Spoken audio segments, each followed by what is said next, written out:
فكرة، والفكرة لا تموت، فكرة تفادي ما حصل في مباراة ذهاب. البحيري تركيز، رضا التاغناوتي، البحيري في مشهد ممكن اعتباره مشهد الليلة، مشهد اليوم، أهم مشاهد الجولة الثانية.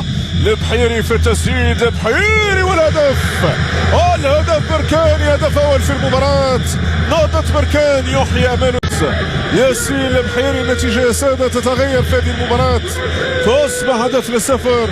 البحيري الهدف، البحيري جول رغم متابعة رضا التاغناوتي، لعبة عالية وسقف أحلامه عالي، والكرة في العلالي وتآول لمن سيكون قلتكم من الصعب جدا التكهن ولا التنبؤ بطبيعة من سينتصر ومن سيعبر ومن سيلعب نهائي أغلى المنافسات الأفريقية، دوري أبطال أفريقيا لكرة القدم.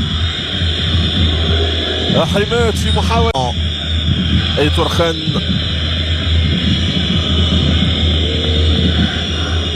هو البديل كما كان متوقعا، يضع فيه ثقة كبيرة ينطق فيها المدرب ألكسندر سانتوس.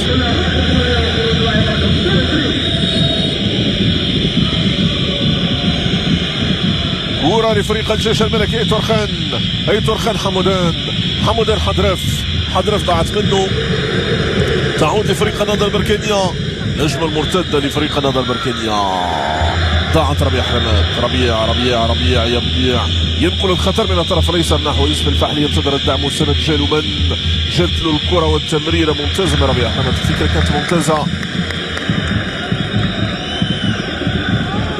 والتدخل.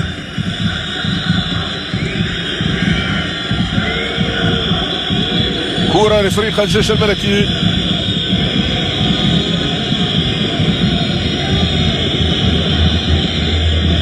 كارنيرو لمندي تصل كرة للودني، ينقلها للامام، والتدخل من دفاع النهضة البركانية. معين الشعباني يحاول انه يحافظ على توازن الفريق الدفاعي